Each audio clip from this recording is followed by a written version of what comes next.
This is Agriculture Today, and I'm Shelby Varner with the K-State Radio Network. Dan O'Brien, K-State grain economist, starts the show with his grain market outlook. He discusses current prices and how they are impacting exports. K-State meteorologist Chip Redmond continues today's show by providing a recap of the recent Kansas weather while also reminding listeners about safety concerns during severe weather.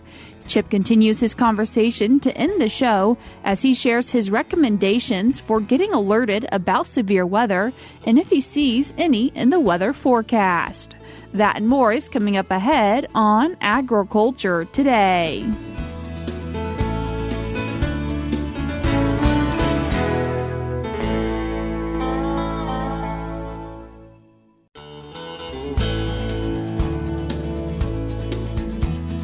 You're tuned in to Agriculture Today, and we start our Friday show with a grain market update from K-State grain economist Dan O'Brien. Dan, thanks for joining us today. Thank you, Shelby. Dan, as we look at the grain market, May futures contracts currently in delivery, and how is that impacting futures? Well, largely the elevators, grain elevators, other buyers of grain have rolled over their cash basis calculations or cash bids onto the July contracts rather than the May contracts. And you see it particularly in corn here. We've got both the May and July lead contracts for corn, the delivery contract for May, the lead with the July, both down 3.25 cents. All the other contracts, these are sideways to higher. So you've got some movement there occurring. Now, you don't see the same type of activity on soybeans, although for wheat, now with the May 2025 contract in delivery, you see a bit of, for yesterday at 5.16, actually up 1.75 cents, and then July down 2 cents and going thereafter. So, yeah, that's just the reality of the market. I guess we'll be watching basis charts to see what impact that rollover may have on things. Overall, though, generally been a time where there hasn't been a lot of excitement in the grain markets. Crops generally getting planted, some rain forecast, not a lot of things to threaten the crop yet. In fact, we've made some pretty good progress in the field. You've got corn crop in Kansas as of April the 27th, we're 39% planted according to the USDA NASS survey, and normally we're about 29%. So strong pace there of the crop getting in. And again, you do that when you have generally open fields, not a lot of moisture over the whole area. And for the U.S. overall, we're 24% planted for the corn crop up over the top 18 states and normally about 22. So well on pace. Even soybeans coming in pretty strong. You've got the Kansas soybeans as of the 27th of April, again, 13% planted, ahead of pace. Normally, last 5-year average are about 7. And for the U.S., 18% planted overall for the top 18 states, 12 normal. So moving along there. And really, even for wheat's not being planted in Kansas, but we're looking at development of the crop. In Kansas, we're 19% headed for the Kansas wheat crop as of the 27th. Normally, we're about 10. And again, you get this type of strong pace when you have generally open weather and the opportunity for things to move along. Other than that, as you mentioned, the futures, still strong carries in the wheat market. We've been talking about that the last several weeks. A strong signal towards storage. That what catches probably most Kansas farmers' attention, though, would be the level of prices here. That for the May contract, again, now in delivery, 5.16 was the close yesterday on May 1st, 5.27 for the July contract. And again, you're looking at break evens, especially for any crop out west. Any wheat crop out west that would have a fallow period in it, $1 more higher than that. And even in central Kansas without the fallow, we still need strong yields, 50, 60 plus, to have prices at 5.27 futures with any type of negative basis come near covering full economic costs. Again, we're covering cash costs well, but it's the full economic costs that we need to cover to have machinery lines, any land payments, and family living all covered going forward. So in the midst, especially of the wheat market, harvest coming on, we're seeing pretty slow cash wheat prices with again, top prices now in all these areas, all below $5. The highest price prices $4.96 in the Salina, Topeka, and Hutchinson areas, and closer to $4.50, $4.60 in the western part of the state, southeast down $4.63. So that's the cash prices we sit right now heading off into harvest. Still have that situation where the cash wheat prices in southwest Kansas are less than the cash corn prices. They're showing that top prices in Garden City for wheat at $4.63, the top price for corn at $4.72, so the wheat price less than the corn price. What's stood out to me in the last week, though, in the Garden City area, which had been running about 10 cents over as a basis, even in the Garden City area where we have our demand center, now the basis for that top bid is now 7 under. So that's saying something for us here when we're not worried about corn production to the degree, our corn supplies in local area, that we see that the basis in southwest Kansas at the top locations actually turn negative. So that's just indicative of where we're at. I would say that when you have times like this, it's worth looking at what low price times might give you, especially in the options market. Those long-term farmers in Kansas, remember Bill Tierney? Bill really spent time, hung out on the options market to see what puts and calls could give a person for opportunity. So here, July corn closed again $4.72 and a quarter on Thursday.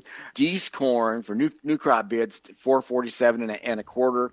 When you look at what a put option, which is basically the opportunity to protect yourself on the downside in corn futures. Again, $4.47 D's corn. If you went and bought a $4.50 put option, which is protection from prices falling, it would cost you about 33 cents and a few cents to deal with, to work with through a broker, etc. So $4.50 minus about 35 cents, 36 cents, you're down to $4.15 or so. And what's telling to me when I start looking at the options to see where people have spent their money, what are they protecting against? And that you see a lot of open interest at about $4. So there's a fair number of people, a lot of folks, basically 24.6 thousand contracts times 5,000 bushels a contract of people that have bought protection at $4. So that's protecting the low side of the market. And you do see all the way from $4 to $4.50 again, 16.7 thousand, 15.9, 14, 12, 17, 18,000 contracts bought all along in there. So there's a lot of folks that have come into this market and have protected themselves on the downside. And there are some folks that, on the other side of that, there's still risk that things could go higher. And cattle feeders, ethanol plants, they would be interested in buying call options to protect from prices running higher.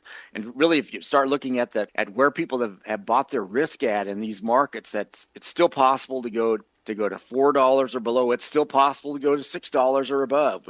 We're just on May the 1st. But if you look at the corn markets and you look at the $5 call options, there's about 33,000 contracts that have been bought for calls at $5, which means that they'd be in position to benefit if prices went higher. And still strong export usage for corn. Low prices bring about demand, and that's so we've been moving a fair amount of corn and saw some movement for sorghum last week. Still just sort of normal. When we look at exports for wheat, actually we had a strong wheat week, 7.7 million bushels, one of the highest in several years in terms of a week of movement. And why would that happen? Well, hard red winter wheat out in our part of the world, it's just as we were talking about, prices below $5. It's a buying opportunity. And if that could continue, that would be good. But what it's saying is that we're getting around low enough in the market, in not just a U.S. sense, but an international sense here in the U.S., that it's attracting people. So we'll see where that goes. And for soybeans, we ended up, and really of these commodities, between corn and wheat, hard red winter wheat and soybeans have probably held up the best. And in fact, you see that on yesterday's close on May the 1st. Actually, soybeans up about 6 cents across the board, and the other two major futures we're talking about struggling some. And still have a pace of exports about 22 million bushels for the week ending on April the 25th. Need a pace of about 13 to meet the USDA's projection. Of course, we're looking right at a whole bunch of South American soybeans just about to come, but we're not that far from meeting the USDA's pace, and a little bit weaker U.S. dollar helps the cause. I would say that as we were talking about what the market is telling us with regard to how it values the risk in the market, here you got November soybeans closing yesterday at 10.24. You look at that November contract, if you were going to go in and buy a 10.20 at the money put option, and I know here we basically think price insurance on the downside. And you said, okay, I want to protect myself from prices dropping below that. And that would cost you in the market about 52 cents. That seems pricey. So to protect $10.20, you spend 52 cents. But in so many words, they're worried about prices going below about 9.70. That's the signal that they're giving. And by far, in terms of where most of the volume is at, you look at 940, 1020, places where you see puts being bought to protect the downside. On the upside, who would buy calls in the options market? Well, soybean processors. Where most of the volume is at that's about around $11, 1080. So those folks worried about what could happen to drive prices far above $11, far above 1080. And maybe the moral of the story is stay tuned. We'll see what weather does over the next 60, 90 days, and we'll just hang on. And if we have great weather, well, it'll take us to the lower side in the markets, but that outcome is not assured. Dan, I appreciate you taking the time to join us today. Thank you very much, Shelby. Take care. That was K-State grain economist Dan O'Brien. We're cutting to a short break now, but we'll be right back.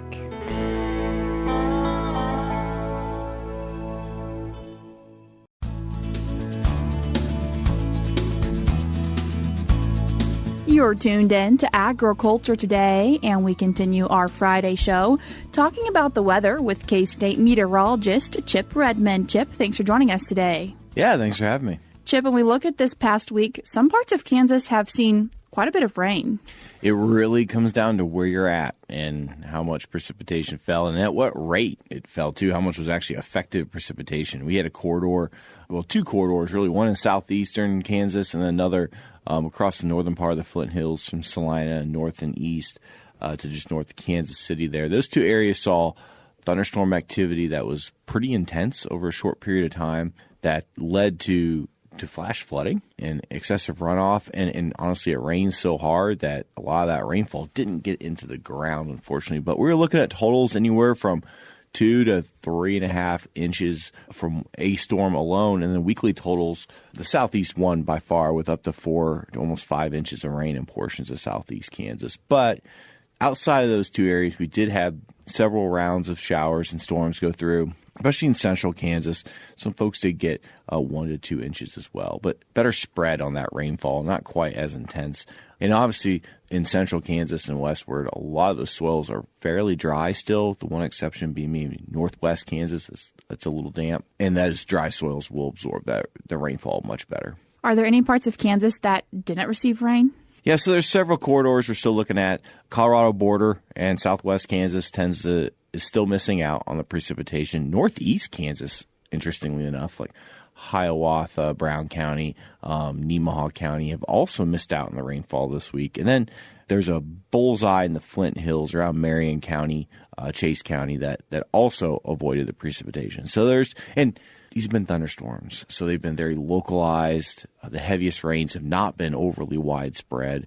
So we end up with a lot of losers if we didn't have widespread precipitation or widespread thunderstorm activity like squall lines and such going across the state. How did this impact the drought? We saw pretty widespread elimination of moderate drought conditions, especially across portions of the central and west central Kansas that received that precipitation, and obviously those heavier bands in southeast and in the northern Flint Hills.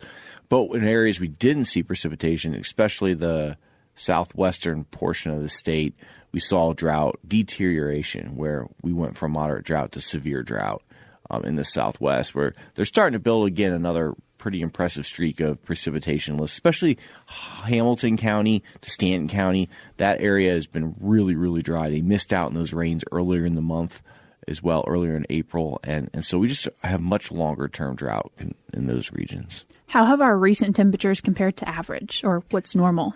Yeah, temperature's been running pretty near normal. We had a couple of warmer days, but we've had cooler days to offset it. Average temperatures are in the upper 40s to near 50 for lows, and then high temperatures are around the low 70s.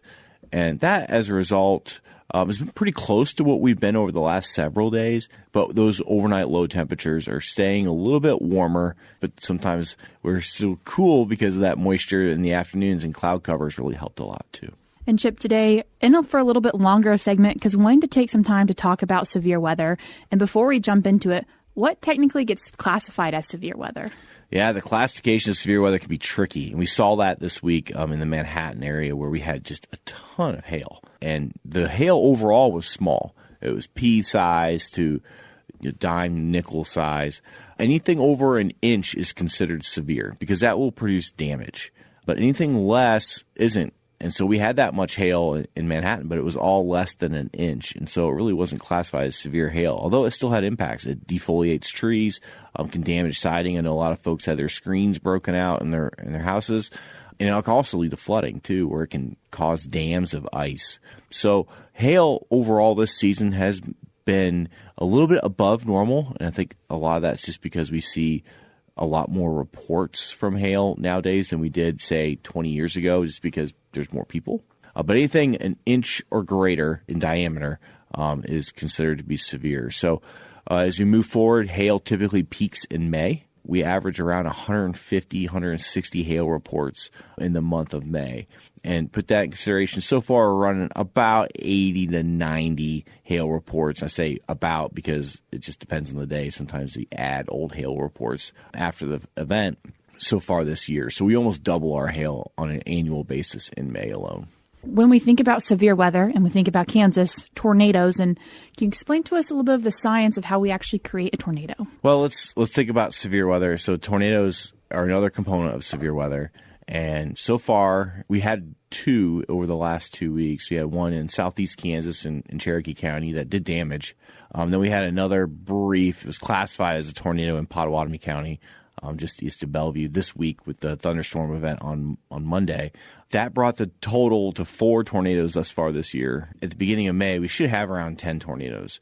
And we see that substantially increase, more than double, with May averaging anywhere from 25 to 27 tornadoes in the month of May. So we're a little bit below normal on tornadoes this year, and we significantly expect a big increase in tornadoes in a peak also in tornadoes in May. And that's just because we had the ingredients come together. May is when we see the warm air start to win, clashing with that cold air. But the warm air, when it wins, it brings more moisture northward in May. And so we have the moisture and the instability and that big clash with these strong dynamic low pressure systems to provide tornadoes. And we need that, all those ingredients. By the time we get to June, we get so much warm air, we don't have that cold air around to get that extreme instability that we need for hail and tornadoes as well.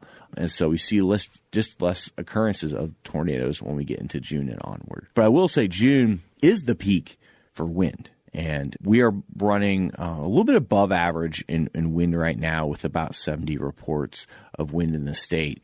And we see that increase in May, but it does peak in June with over 180 wind reports on average in June. And so when we look at the type of storms, you end up with much more wind-driven storms. And the upper-level winds just aren't as strong to counteract. And so we get really strong surface winds and in the big complexes, the severe squall lines and the big thunderstorm complexes that roll across the state, they produce the most wind. And so that's why we have a peak in June. We still have a lot of wind, and we can have a lot of wind all the other times of the year. In fact, that's probably the most frequent severe weather we observe. However, damage in reporting has been challenging over the years just because we've seen less people and less things to damage in the past. And now we've got a lot more people out in Kansas, a lot more widespread buildings and things to get damaged like we saw earlier this week in Bellevue. What are your safety considerations when it comes to severe weather? We're in the middle of severe weather season. Hopefully people can remember what to do during severe weather. And we can have severe weather year-round. And so hopefully everyone practices these things year-round and at least considers them. Safety-wise, obviously don't be outside. Lightning and heavy rain are one of the biggest issues with severe thunderstorms that get the least amount of attention because they're just expected, right? When we have a thunderstorm, we expect lightning and rain, where we get way more deaths on a typical average year in lightning or in flooding than we do typically from tornadoes, just because we don't have big, powerful tornadoes every year. In fact, we look at the last 10 years, we've been kind of in a tornado drought. We've been below average tornado-wise almost every year.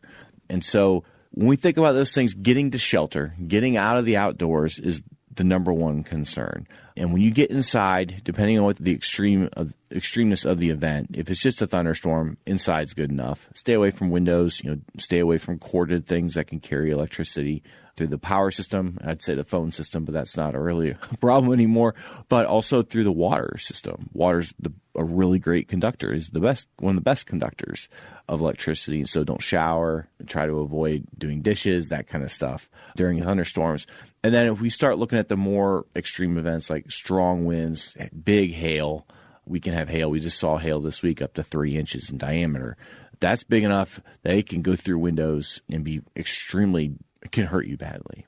And so you want to get to the centermost of your house. Typically a stairwell or a bathroom's a great location that doesn't have an external window or external access to the outside. And you want to get inward in the house as centermost as you can and downward as most as you can. So basements are perfect, but not a lot of folks have basements in some places in Kansas. So those innermost. If you're in a manufactured home or a home that's not as well anchored, maybe we're getting to that time of the year where people want to go camping, a camper, those are not good places to ride out storms, especially if wind is involved, because they flip over easily, and a lot of people unfortunately get killed in those every year. It's a big chunk of our deaths from winds and tornadoes. So getting to a good, safe place like a storm shelter or a better built building is critical in surviving. And that's where just having a plan in place, knowing where to go, knowing what the risks are that day, and, hey, do I have time to actually get to a shelter? And that's something to really think about. We get a lot of baseball games this time of year, and a lot of outdoor events that could mean that you have a much longer time to get to shelter, or much less time, really, when everyone's going there. And just plan proactively and go proactively. Don't wait till the storm is coming down on you. Think ahead. Watch radar and say, hey, that storm, it's about a half hour out. I should probably start heading to shelter. Plan and adjust those plans based upon where you're going to be that day. That was K-State meteorologist Chip Redmond. We're cutting to a short break now on Agriculture Today, but when we come back, we'll once again be joined by Chip.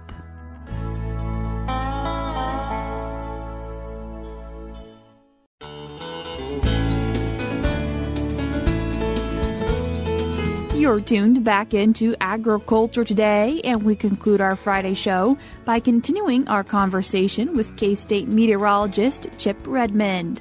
Chip, we are talking about severe weather, and so what are your recommendations for people getting notified for when there is severe weather or tornadoes? Yes, notification it can really vary. There's a lot of different ways to get warnings. You have NOAA weather radio. It's great. It has to have something that can receive the signal of it, so a special radio.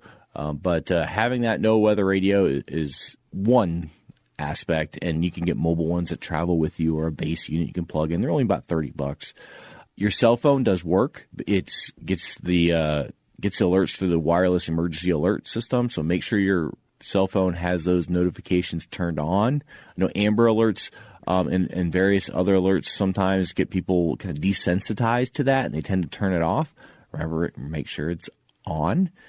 So there's second way. And then the third way is only if you're outside and in a populated area, you can rely on tornado sirens. Don't expect them to always go off. They could have a power outage. Something could go wrong. They won't work. Or maybe the wind's so strong that it's blowing the sound another direction, and you might not hear it at all. So having multiple forms is good. I like to tune into the radio. Radios typically will stream, or you can find something on YouTube. There's a lot of people streaming weather these days that will track that severe weather that'll help you get a better situational awareness of what's going on. And if you're moving in mobile, that's where the flooding part comes in, is that water over roads should never be driven through. Is turn around, don't drown. And that saying is because you don't know what's underneath that water. You don't know how fast that water is moving through. That road might have been intact and just pooled up water, but maybe it ran over that road earlier in the day and ripped out some of that road. And you could become stalled. You could damage your vehicle driving into tore up roads. Or the worst case scenario, that water washes you away. Don't drive through flooded waters or flooded roads. And a lot of deaths are occurring because people they don't think about those things. They think they can make it through. And slow down, take it safe, turn around, and find another route. Chip, are we expecting any severe weather when we look at the forecast? So pretty substantial pattern changes occurring. As you go into this weekend, beautiful weekend in store. Goodness gracious, it's going to be seasonal, not much wind, no precipitation, sunny skies, gorgeous. But as you get into early next week, Monday, Tuesday, the pattern changes to the point where that high pressure that'll be over us this weekend shifts further north and east, stalls out, and we end up with two cutoff lows, one in the southeastern U.S. and one in the southwestern U.S.